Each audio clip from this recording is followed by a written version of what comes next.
The largest class action in history occurred in 2011.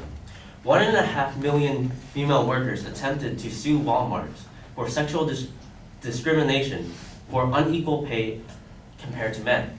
The case was strong enough and compelling enough to reach the Supreme Court for consideration, but was rejected afterwards in a close 5-4 decision. This case signifies the major controversy over sexual discrimination in the workplace and how large of a role does it affect the wage gap between men and women. Now, we can see that from statistics from the Federal Bureau of Labor Statistics in 2011, there is a 20% wage gap between men and women.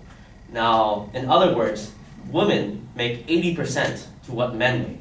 Now, it is my claim today that I will be presenting that sexual discrimination plays a negligible role in the wage gap. I will prove my claim through 3 main key points of analysis. Firstly, I will prove that occupational segregation between men and women are responsible for the wage gap. Secondly, gender-associated societal roles expands the wage gap between men and women. And thirdly, discrimination between both sexes weakens its effect on the gap. Now, on to my first point. Occupational segregation between men and women are responsible for the wage gap. Occupational segregation is the distribution of career choices between groups. Now, there is substantial segregation between men and women in the choices of careers they take. According to the Federal Bureau of the Labor of Statistics in 2011, the percentage of women in the STEM fields are staggeringly low. They compose 24% of computer and mathematics occupations, and they compose a mere 12% of engineering in the engineering workforce. Whereas they compose 62% of the community social service occupations and 73% of the workforce in education. Females are moving away from higher paying fields. Now, for a quick comparison, according to the Bureau of 2011, again, that the median earnings in an engineering profession is $1,900 weekly, compared to $900 in an education occupation.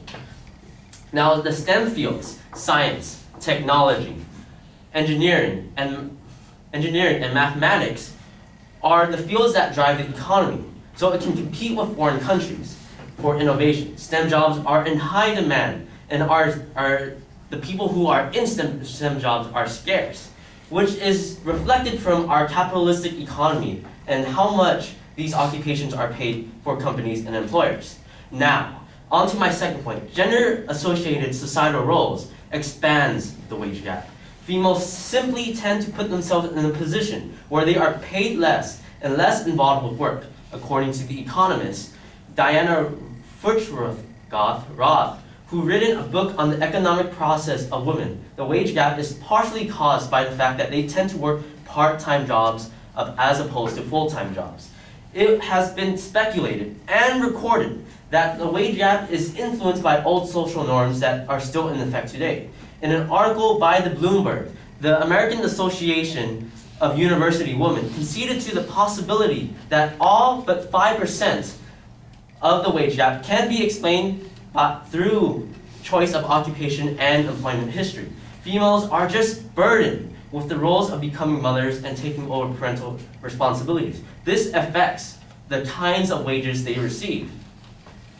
Now, furthermore, it can be strongly inferred that this is a major contributor to the gap because statistics from the Bureau show that unmarried women make 96% to what men make, whereas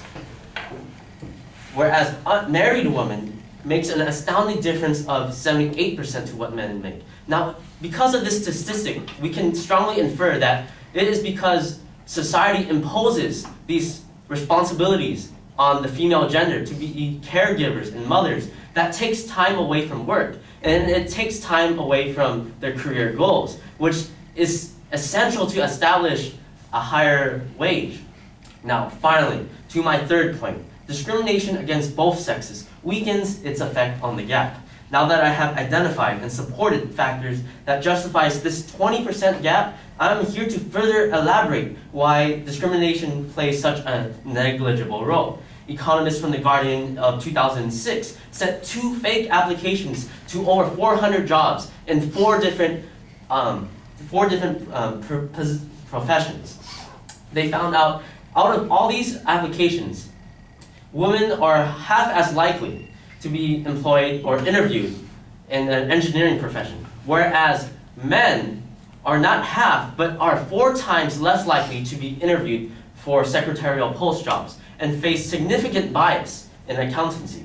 Now, it is crucial to note that for sexual discrimination to play a role in the wage gap, there must be a significant bias in one gender only.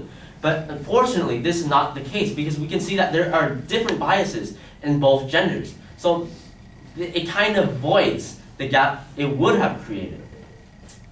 Therefore, in retrospect, discrimination is simply not a huge factor that plays in the wage gap, because it can be explained that 1, occupational segregation is the main contributor to the gap. 2, gender-associated societal roles further augments the difference in pay. And finally, discrimination against both sexes weakens the effect on the wage gap.